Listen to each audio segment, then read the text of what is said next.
The class that we will go through today is Leadership and Ethics. So we're going to go through how measures of unethical behavior in countries and the economy. And also we're going to go through how boards of directors promote ethical conduct. We're going to go through ethical dilemmas that business people encounter. And we're going to go through the costs of not supporting ethical decision making. And then we're going to go through how decisions are made by business leaders. And then we're going to go through classical schools moral philosophy. And we're going to go through leadership behavior, management, decision making in the workplace. And we're going to go through demonstrate an understanding of leadership in the workplace. So there's going to be case studies. The case study that the final case study will be due in week 15. We will have one on week 4, a case study, and then we'll have a midterm exam on week 7, and then a final exam on week 15. So today we're going to go through the introduction to business ethics, and we're going to go through analyzing objective measures of unethical behavior that characterize countries and significant sectors of the world economy. Then each week we're going to focus on like a different learning objective. So that's the course outline. That's the course outline. So I'm just going to get started and bring this up here. So I'm just going to let the people in that just came in.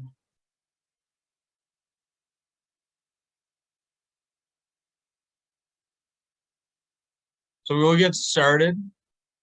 Organizational ethics. So we're going to go through classifying an organization's culture and ethical climate, recognizing ethics challenges across the multiple functions of business. We're going to create effective ethics policies and identifying responsible individuals to become the ethics and compliance officer. And then we're going to go through how to report successful ethics mechanisms and training programs. Then we're going to go through how to conduct business ethically in global marketplace. So we're going to go through corporate culture and ethical climate. So corporate culture is it's ideas, customs, traditional practices, company values, and shared meanings all together. And so about twice as many employees see misconduct by coworkers in weak ethical cultures.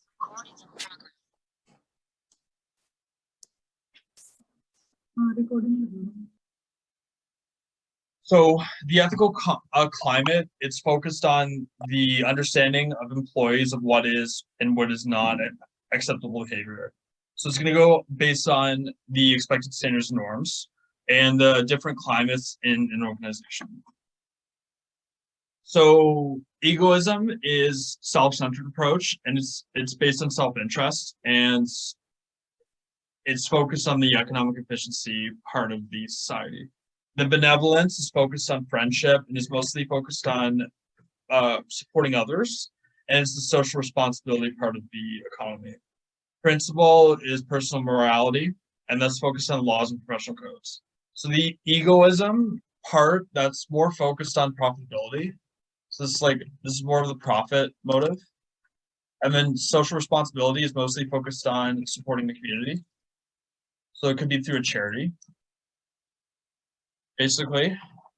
Then profit motive is through a big corporation. And then the principle integrity approach is through laws and professional codes. That can be through, so just following laws. So those are the different societies there.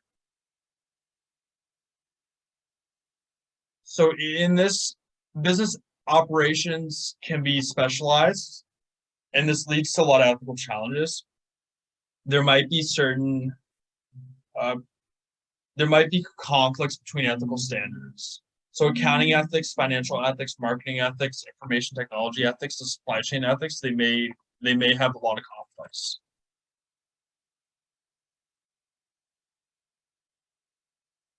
So, for example, can you think of any conflicts that could happen between accounting ethics, financial ethics, marketing ethics, information technology ethics, and supply chain ethics.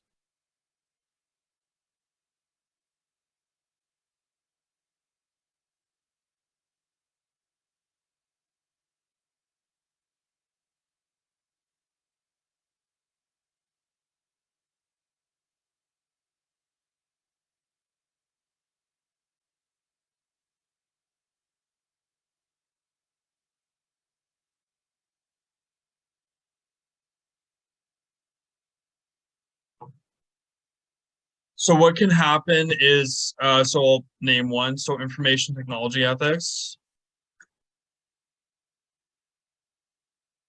So companies like Facebook, they made, they made, they had issues with information technology ethics because they were promoting hate speech online through manipulating users to troll. So they did that a lot. So they were posting a lot of content that users would not would have make very negative comments about, and that caused a lot of issues with the the tone of the social network. So, however, they may be financially ethical because like they are. So Facebook is financially ethical because they are trying to make as much money for their shareholders as possible. But however, the way to make the most money for shareholders is through promoting trolling. So negative comments on social media that promotes the most profit for their companies. So they could be very profitable and make a lot of money, but the cost of that is they have a lot of negative speech online. So they are highly profitable with the cost of too much negative speech online. So that's what happens with the issue between financial ethics and information technology ethics. So accounting ethics, they're very important to every business firm. So financial records must be audited by a certified professional accounting firm. So I'm gonna get the statements for you. Okay. so we need to ensure that financial accounting is correct and it's not manipulated. The problem is a lot of companies they do end up manipulating their accounting. For example, Enron is one example of that, and that becomes a big issue because they state that they have a lot of sales, but they don't have as much as they say. So that causes a lot of issues with their stock price and shareholders for marketing and information technology ethics. So you need to ensure that you don't invade privacy. You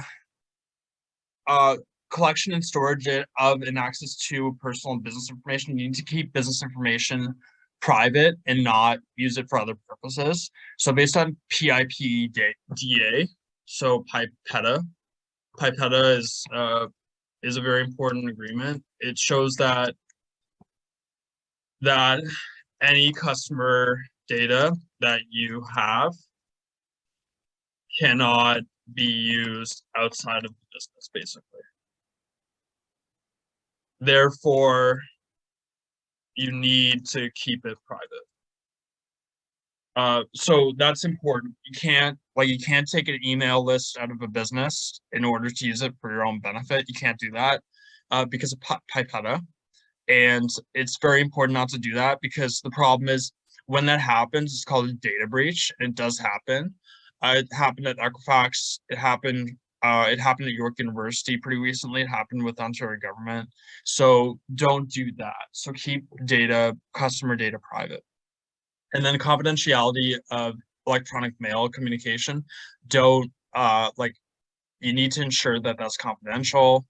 And then also copyright protection, you need to ensure that you are not using someone else's copyright material without their consent. So that's very important. You got to ask them if you can use it.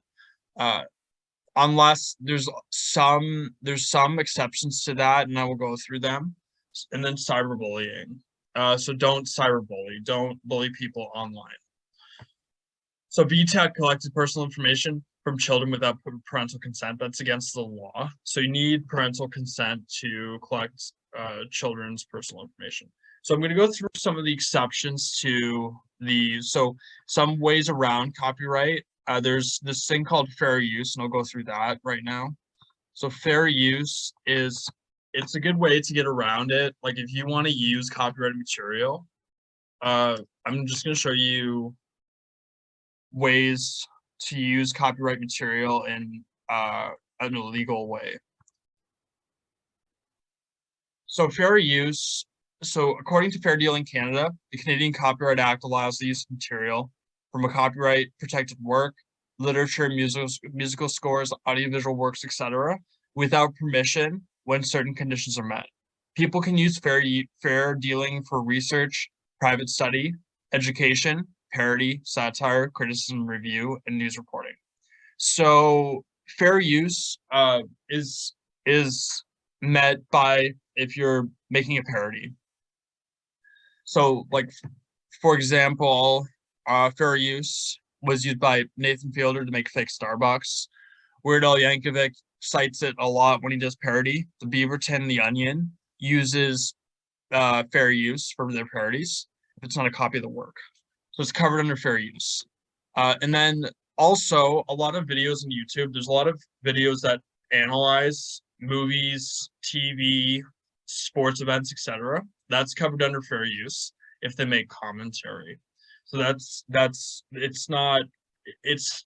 fine to do that. You just have to, like, you can't just copy the content completely. Like if you're making commentary on the content, that's fine. But if you copy the content completely, it's not fine. So you can use clips, that's fine, but you can't copy all the content.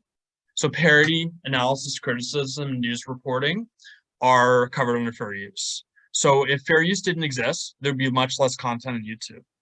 And also, if we didn't have fair use covering parodies, we wouldn't have as much comedy as we do today. And then some of the best comedy is made through parody.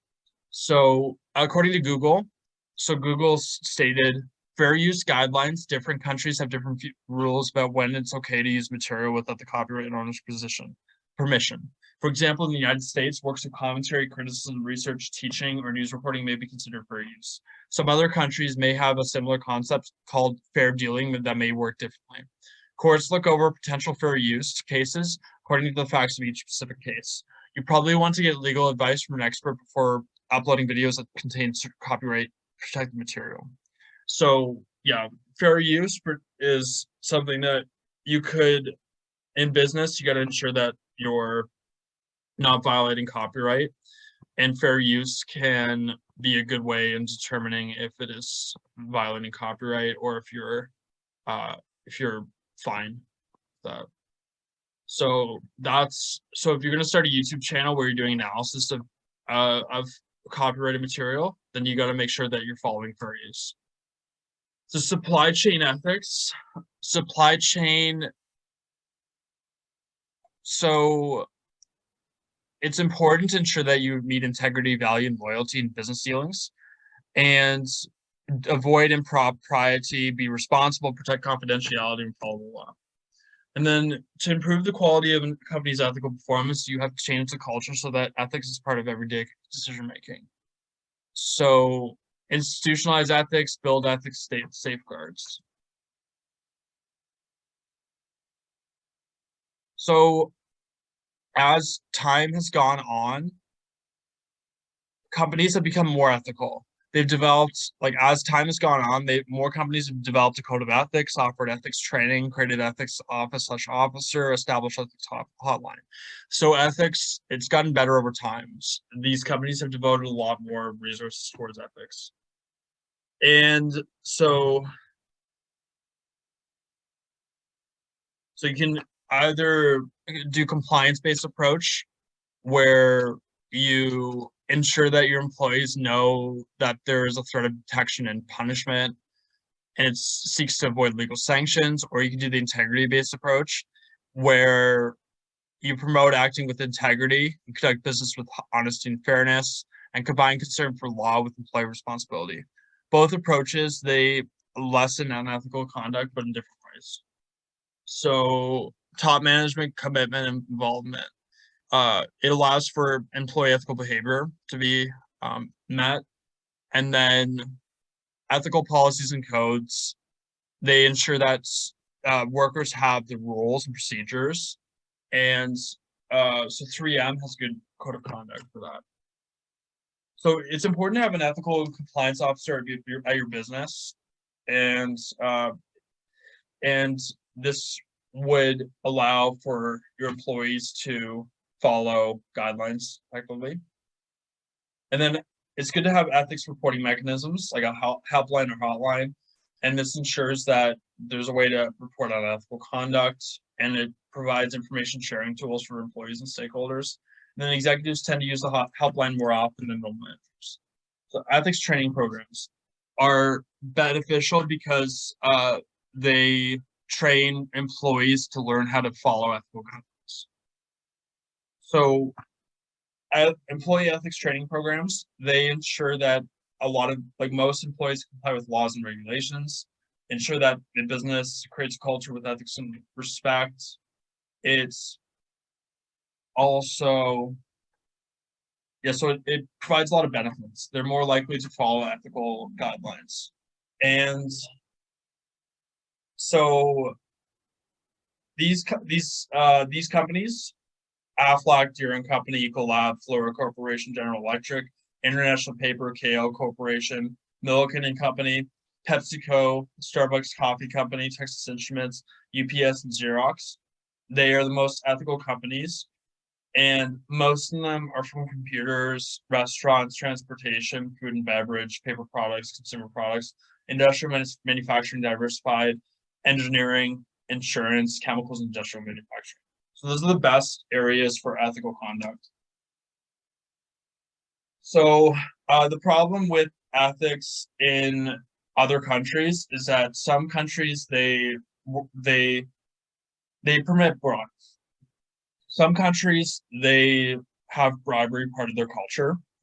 And the issue is, in our culture, bribery is not as prevalent as in other countries. So it's very hard to navigate that when you're very ethical. So bribe taking is more likely in countries with low per capita income, low salaries for government officials, and less income variation. So a company that's extremely ethical, operating in a country that requires bribery, it's not a good mix, because that company is not going to be likely to bribe these companies in that country. So that becomes an issue in terms of business, because both cultures are different. So Dow. The assets are more than liabilities. Can you say that again? Assets are more than liabilities. Okay, that's good. Anyone else want to add to that?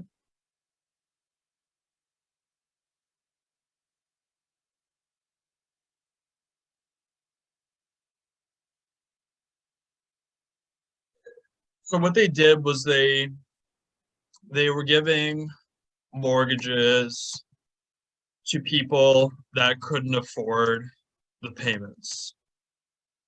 And then, so what happened was, too many people started to not be able to pay back the mortgage payments. Then the houses that they had were foreclosed. The bank took the houses. The bank took too many houses and tried to sell them all. And this caused the housing market to crash in prices based on the very high supply of houses in the market. This caused a severe recession. So that's what happened with Lehman Brothers. So that was a big ethical issue because you shouldn't give mortgages to people that can't pay them back. So that was the big ethical issue with Lehman Brothers. And they did a lot of what they did was unethical. So this is more unethical than illegal. Can you think of anything that was illegal that they did? Like, did they do anything illegal? What I just talked about, that's unethical. But do you think they did anything illegal?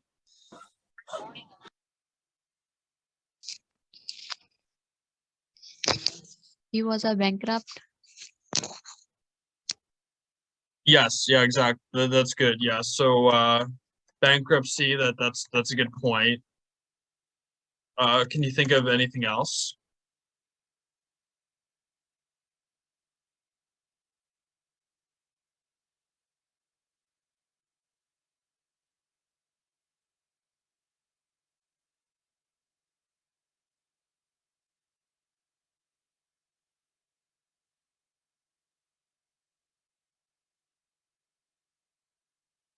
So for legal, yeah, they did go bankrupt. That's great. That's a good point. So here for legal, Lehman Brothers used accounting gimmick to hide the size of his balance sheet. So they were cooking the books. That means that they were making fake accounting statements. So they used an accounting gimmick to show that they got rid of very risky assets, reduce his balance sheet. But they didn't do this. They still had those assets, and this accounting gimmick was they were lying to their shareholders. It's called a repo 105. So they were raising cash by selling assets with the promise to buy them back later. So Lehman still had those assets on their balance sheet, and they said they didn't, but they still had them. So that's a big issue. They were lying because they still had those very risky assets when they said they didn't. So they were telling shareholders that they got rid of those assets, but they still had them, and that caused a big issue because shareholders they didn't know about this, and they should be able to know. So this was misleading what they did. So they used repo 105 to reduce his balance sheet by $50 billion. So that $50 billion amount was fraud, basically, because they were telling the shareholders that they got rid of all of that, but they didn't. So it was a big issue. So it's a big issue there. So that was illegal, what they did there. That was illegal. So I'll bring up the whiteboard again. So they hid $50 billion from shareholders.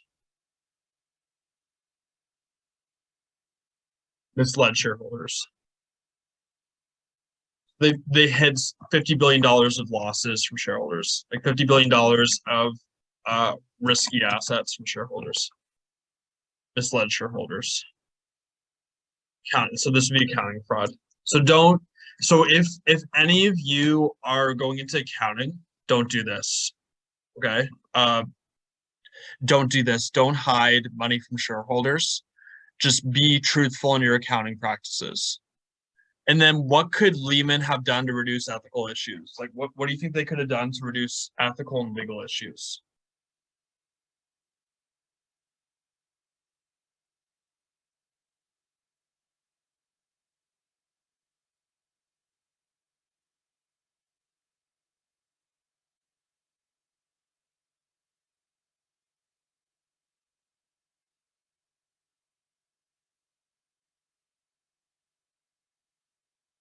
So what they could have done is not sell subprime mortgages.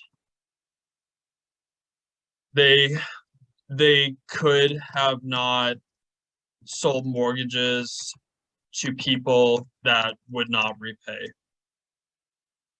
So that they could have done that. Also, they could have been truthful in their accounting. So they could have done those things. And they would have been fine. So if you go into accounting, be truthful in your accounting. Don't lie. And also, if you become a mortgage agent, don't sell subprime mortgages. Don't sell to people. Don't give mortgages to people that would not repay. So then, do you think the ethical issues at Lehman will happen again with another bank? And has it happened with other banks in the past or present? Explain.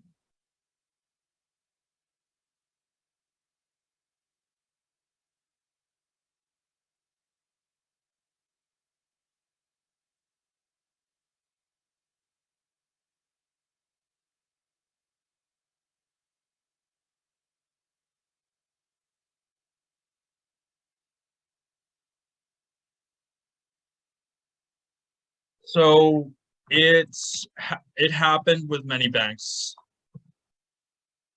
in 2008. So many banks did this. Many banks provided loans to people that would not repay.